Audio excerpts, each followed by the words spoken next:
사람이 유일하게 정복하지 못한 것 중에 하나가 죽음의 문제입니다. 출생의 비밀도 거의 다 해결되어졌고, 불임 문제도 시험관 나기를 통해서 해결되고, 옛날에는 사람이 집에서 아이를 낳다 보면 좀 잘못되면 거의 산모가 죽는 경우도 있었습니다. 하지만 요즘 병원에서 제왕절개를 통해서 아이를 낳기 때문에 거의 죽지 않는 것이죠. 이전에는 몸이 아파서 출근 나가는데 병명이 뭔지도 모르고 죽습니다. 하지만 지금은 병원 가면 정확하게 다 진단되고, 그리고 수명도 훨씬 늘어나서 90 이상도 충분히 살 수 있게 되어졌습니다. 하지만 인간에게 두 가지 문제는 늘 해결해야 되는 숙제입니다. 그것은 죽음 이후에 어떤 세계가 펼쳐지는가, 이 부분에 대해서는 늘 미지의 세계입니다. 아무도 그것을 경험하지 못하고 또 그것에 대해서 제대로 설명도 못합니다. 왜냐하면 잠깐 죽었다가 살아나는 임사 체험하는 사람들이 극소수가 있긴 하지만, 그들이 본 죽음은 자기가 본 일부분이지 전체라고 할 수는 없거든요. 또 하나는 살아있는 사람이 여전히 인생의 본질이 무엇인지에 대하여 깊은 성찰이 없이 그냥 왜 사는지, 어떻게 사는지, 그는 인생의 본질을 모르고 살아가는 사람들이 대반이라는 것이죠. 이 문제를 알려주신 분이 있는데 그분이 바로 예수님이십니다. 예수님은 죽음의 문제를 해결하셨죠. 과감하게 죽음 당한 이후에 살아나셨고 계속 살아계십니다. 그래서 예수님은 부활이라고 합니다. 다른 복음서에도 죽었다가 살아난 사람이 있지만 그들을 부활이라고 하지 않고 회생이라고 합니다. 왜냐하면 죽었다가 또 살아났다가 또 죽으니까요.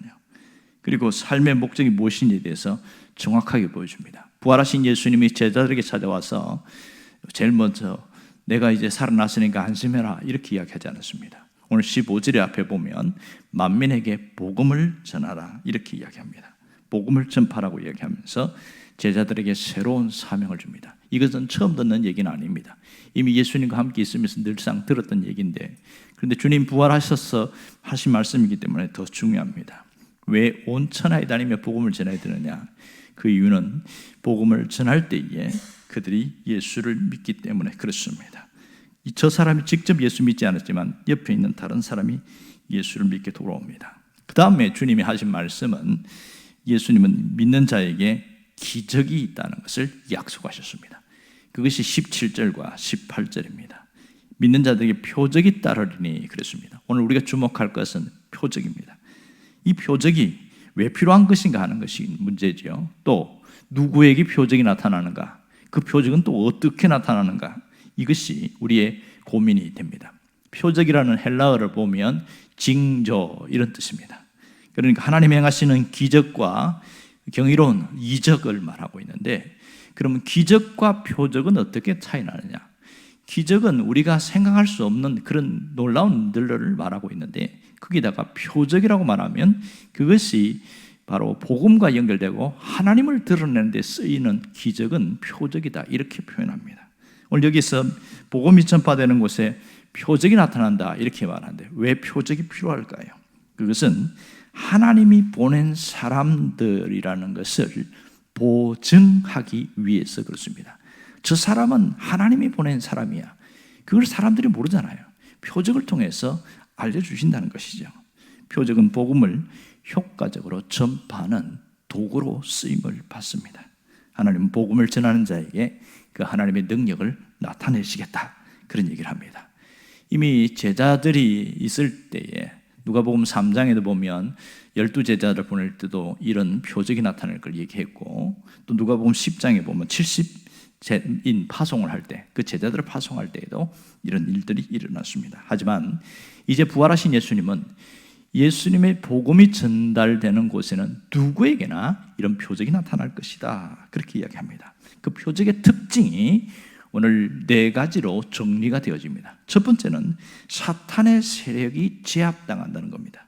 내 이름으로 귀신을 쫓아내며 사탄의 세력이 완전히 제압되는 것이죠.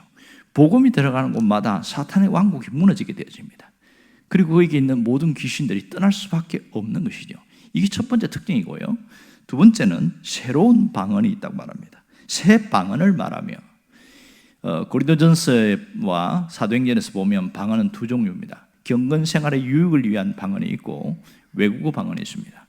그러니까 사도행전 2장에 나타나는 방언은 외국어 방언이죠. 여기서 말하는 새 방언이 나타나며 이것은 외국어 방언입니다. 실제로 어떤 분이 한국에 있는데, 이 권사님, 나이 많은 권사님인데 사촌 동생인데 프랑스에 살아요. 근데 이분이 1.5세가 돼가지고 우리말을 잘 하지 못합니다. 겨우 뜨듬뜨듬 알아들을까 말까 하는, 반밖에 못 알아들으는 게. 근데 이 사람에게 복음을 전하고 싶은 강렬한 열망이 생기고 기도하는데 성령이 강하게 임한 거예요. 전화로 기도하는데 뭘로 했냐? 방언을 한 겁니다. 방언을 했는데 이 권사님도 자기가 무슨 방언을 했는지 모르는데 저 건너편 프랑스에 있는 그 사촌은 그것을 프랑스어로 알아들은 거예요. 그리고 예수를 믿었다는 겁니다. 이런 일들이 복음을 전파할 때에는 외국어 방언이 나타나더라, 이런 얘기가 있다는 거죠. 자, 그 다음 세 번째는 뭐냐면 하나님의 보호와 권능이 나타난다, 이렇게 얘기합니다. 보면 18절에 보면 뱀을 집어올리며 무슨 독을 마실지라도 해를 받지 아니하며 이렇게 말했어요. 자, 뱀을 집어올리는 일은 성경에도 나오지요. 보면 그 사도 바울이 멜리데 섬에서 사도행전 28장에 보면 그 섬에 있을 때에 잡았는데 독사가 확 불어버렸어요. 그때 사람들이 뭐라고 하냐면 저 사람이 죄가 많으니까 독사가 나와서 여기서 죽게 만드는구나. 그런데 붙지도 않고 아무렇지도 않았거든요. 그랬더니 거꾸로 이 사람은 하나님이 보낸 사람이다, 뭐 이러면서 완전히 태도가 달라져 버렸어요. 그리고 거기 있는 뭐 추장의 아버지 또 열병도 고치고, 이 어마어마한 일들이, 이 성경에 나타난 일들이 바울이 몇 가지 일을 행했습니다. 이 네 가지 중에 어떤 것은 또 나타나기도 하고 또 안 나타나지만 분명한 것은 복음이 전파되는 곳에서는 하나님의 역사가 나타납니다. 자, 그런데 가장 인상적인 게 뭐냐면 무슨 독을 마실지라도 해를 받지 아니하며, 이게 굉장히 민감한 사안이에요. 무슨 독을 마실지라도 해를 받지 아니하며, 이걸 가지고 어떤 분들이 시험을 한 적이 있어요. 시험을. 충청도 어느 지역에서 있는 교인들 다 앉혀놓고 우리는 성경대로 믿습니다. 여러분, 하나님 말씀이 능력인 줄 믿습니까? 아멘, 그랬어요. 그리고 오늘 이게 마가복음 16장에 무슨 독을 마실지라도 해를 받지 않으며, 이 말씀이 그대로 실현될 줄 믿습니다. 모두가 아멘 했어요. 거기서 목사님이 그 독약이 있잖아요. 이걸 거기서 한 사발 마신 거예요. 어떻게 된 줄 아세요? 죽어버렸어요. 왜 죽었을까요? 이것은 그럴 때 쓰라고 준 게 아니고 복음을 전파하다가 거기서 문제가 생길 때 하나님이 보호하신다는 것인데 이걸 시험한 것이죠. 이게 문제인 거예요. 그러니까 어떤 분이 이제 복음을 전하는데 이 사람을 죽이기 위해서 권세자들이 독을 타서 죽는 경우가 있습니다. 그런데 복음의 현장에서 아무렇지도 않고 안 죽는 거예요. 그러니까 사람들이 깜짝 놀랍니다. 그런 일들은 복음 전파자에게 주시는 하나님의 놀라운 보호와 권능이라고 하는 걸 알 수 있습니다. 이 말씀을 그대로 액면 그대로 시험하다가는 큰일 납니다. 잘못 전하는 사람들은 이런 사람들이 있습니다. 여러분, 뱀을 집어올리며, 이 말에도 보면 실제로 미국에 그런 목사가 있었어요. 이름은 누구냐면 제이미 쿠츠라는 목사인데, 이 사람은, 쿠츠 목사는 뱀 목사로 일어났습니다. 뱀 목사, 아주 유명합니다. 근데 이분이 한 번은 뱀에 물렸는데 실제 독사에 물렸습니다. 독사에 물려가지고 거기서 뭐 119 구급대가 오고 하는데 목사님, 병원에 가셔야 됩니다. 지금 이대로 있으면 죽습니다. 계속 그 얘기한 거예요. 그랬더니 이 마가복음 16장 말씀을 딱 들으면서 무슨 뱀을 집어올리며 독을 마실 자도 해를 받지 않으며, 이 말씀대로 된다는 거예요. 그래서 나 안 가겠다는 거예요. 버티서 거기서 구급대가 있는데 1시간 반 동안 버티는데 죽어버렸어요. 성경은 그렇게 쓰라고 된 게 아닌데 이런 잘못된 사람들이 있더라는 거예요. 아주 충격적이죠. 네 번째는 치유의 역사입니다. 병든 사람에게 손을 얹은 적 나으리라. 이것은 특별한 은사자에게 준 게 아니라 복음이 전파되는 곳에 병든 자에게 손을 얹으면 하나님이 낫게 하신다는 약속입니다. 결국은 하나님께서 복음을 전하는 자에게 권능이 나타나게 하신다는 것이죠. 그리고 하나님의 보호하심도 있습니다. 결국 여기서 핵심 뭐예요? 담대하게 복음을 전하는 일이 우리의 사명이다, 그 얘기를 하고 있습니다. 실제로 복음의 현장에 보면 기적들이 나타나는 현장들 많이 봅니다. 저 아프리카에 어떤 선교사가 오지를 가는데 기름을 넣어갖고 이제 가다 보면 뭐 비포장 도로니까 얼마나 험합니까? 차가 아무리 좋아도 가다가 기름이 떨어진 거예요. 밑에 빨간 불이 바짝바짝 나오는데, 야, 큰일 났네. 돌아갈 수도 없고 더 갈 수도 없고. 그런 상황에서 하나님 앞에 기도한 거예요. 하나님, 저기 끝까지 갈 수 있도록 하나님 역사해달라고. 그런데 분명히 게이지는 빨간 불인데 그 수십 킬로를 계속 가는데 끝까지 가는 거예요. 이런 일도 있습니다. 이것은 복음을 전하기 위해서입니다. 사실 여기에서 질병 문제도 그래요. 이게 병을 고칠 수 없고 병을 어떻게 특별히 병원도 제대로 없는 곳에서는 이런 엄청난 기적이 일어납니다. 하지만 좋은 시설이 있고 병원이 있는 곳에서는 이런 기적은 나타날 필요가 없습니다. 아프면 병원 가면 되니까. 이런 것이 우리가 자꾸 이상한 사람들이 있어요. 어떤 장로님이 두 분 계신데, 내가 서울에 계신 내가 아는 목사님인데, 두 분이, 한 분은 똑같이 이제 한 2달 전 차로 해서 암에 걸렸는데, 목사님이 기도해 주면서 장로님, 민간요법 하지 마시고 병원 가서 치료받고 항암 치료받고 이렇게 하셔야 됩니다 이랬어요. 이 장로님이 고집이 좀 세요. 자기가 믿는 게 확신을 가지고 기도로 낫겠다는 거예요. 기도로. 그렇게 해주는데 목사님은 안타까워서 기도는 해줬죠. 근데 한 분 장로님은 정말 목사님 시킨 대로 다 했어요. 목사님이 병원 가서 이렇게 하면 이렇게 치료하고 이렇게 하면 이렇게 치료하고 막 알려주는데, 근데 결과만 이야기하면 처음 앞에 있는 분은 돌아가셨어요.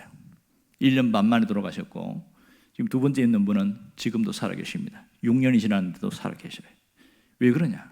하나님은 무조건 그렇게 무리하게 하는 게 아니라 우리에게 주신 일반 모든 상식과 우리 모든 것을 통해서 하나님 일하신다는데, 그걸 모르니까 일어나는 겁니다. 어떤 분이 선교사로 가는데 수지침을 배워갖고 가요.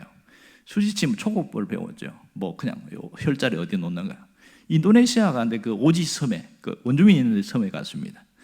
거기는 대다수 98%가 무슬림이고 2%가 무신론자들입니다. 그러니까 예수 믿는 사람 단 한 명도 없어요. 거기 가서 복음을 전하는데 안 먹히죠. 이게 먹힐 수가 없습니다. 그런데 그 보니까 아픈 사람이 너무 많은 거예요. 자기가 배운 수지침 갖고 대충 혈자리를 꼽았더니 꼽으면 낫는 거예요. 꼽으면 낫는 거예요. 그랬더니 그 무슬림들이 아프니까, 죽어가니까 그렇게 와갖고 선교사님에게 수지침 받고 기도 받고 이렇게 그렇게 해서 복음이 막 이렇게 믿는 사람도 생기고, 그 있는 무당하고도 대결하고. 어떤 분이 그런 얘기하더라고요. 무당이 있는 곳에는 하나님이 특별한 능력을 주셔야 됩니다. 그런 얘기를 하는 거예요. 왜 그러냐? 아픈데 무당한테 갈 것인가, 목사님한테 갈 것인가, 누구한테 가냐는 거예요. 영험한 무당한테 간다는 거예요. 그러면 복음이 끝난다는 거예요. 이때에 하나님이 이 목사님에게 오게 만들어야 된다. 그래서 그런 분에게 특별하게 주셔서 손만 한번 툭 얹었는데 나아버리는 일들이 굉장히 많습니다. 핵심 뭐예요? 하나님의 복음이 전달되기 위해서라는 거죠. 복음 전하는 것, 결국은 예수를 믿게 하는 것, 이것이 핵심인 것을 알 수가 있습니다. 오늘 이 독 이야기를 나왔는데 어떤 목사님이 그런 얘기를 하는 거예요. 여러분, 독이 세상에 많지만 치명독이 있는데 뭔지 아세요? 이렇게 묻는 거예요. 사람들이 모르죠. 독을 아는 사람 누가 있습니까? 그 치명적인 독은 사람의 말입니다. 이렇게 이야기했어요. 그랬더니 모두가 맞네 이렇게 했어요. 사람의 말이 그 사람을, 마음을 무너뜨리고 죽이기도 하고 살리기도 한다. 근데 그 요지는 그거예요. 무슨 독을 마실지라도 해를 받지 않으면, 이것을 그분은 이렇게 푸는 거예요. 독이, 사람의 말이 때문에 수많은 상처를 받아가지고 오는데, 그 상처가 하나님의 말씀이 들어가면 치유가 일어난다. 그분은 그렇게 믿고 해서, 그래서 이 마음의 상처를 받아서 오랜 세월 동안 고통당하는 분들에게 복음을 통해서 회복되도록 그렇게 하는 일들이 있었습니다. 그분은 그대로 그렇게 해서 내적 치유를 참 많이 하는 그런 일도 있었습니다. 자, 우리에게 가장 중요한 건 뭐냐면, 최고의 기적이 뭐냐? 최고의 기적은 내가 예수가 믿어졌다는 것이고, 예수의 십자가와 부활이, 그것이 전혀 거리낌 없이 믿어진 것이 최고의 기적이라고 할 수 있습니다. 다른 분도 보니까 그런 얘기를 해놨어요. 예수 믿는 것보다 큰 기적은 없습니다. 그렇게 얘기를 해요. 그렇다면 내가 주어진 모든 이 도구들, 재능이라든지 이 모든 것은 뭘 하기 위해서 하나님이 당겨주셨냐? 바로 다른 사람들에게 복음이 건너가도록 그렇게 하기 위해서 하나님이 주신 도구들이다. 그 얘기를 합니다. 그런데 예수는 믿었지만 어떤 사람은 자기가 하나님이 주신 도구를 썩혀 있는 사람이 있어요. 자기만을 위해 쓰고 썩히는 사람이 있습니다. 또 어떤 사람은 그 도구를 가지고 막 하나님 어떻게 하든지 드러내는데 쓰는 사람이 있다. 하나님이 기뻐하는 사람은 후자다. 그런 얘기를 합니다. 여러분, 내가 가진 것, 건강, 모든 것은 하나님이 우리에게 주신 소중한 것들입니다. 이것을 어떻게 쓸 것인가는 나의 결정에 따른 것이지요. 오늘 모든 사람들에게 복음이 전파되기 위해서 내 것이 쓰임받기를 원합니다. 그 기도만 있다면 하나님은 내가 가진 것을 통하여 일을 하신다는 것을 분명히 깨닫기를 바랍니다. 하나님은 나를 통해서 사람들을 세우고 또 복음이 건너가기를 원하고 있습니다. 주여, 내가 이런 자로 살아가게 해 주옵소서. 이런 기도가 있기를 바랍니다. 기도하겠습니다.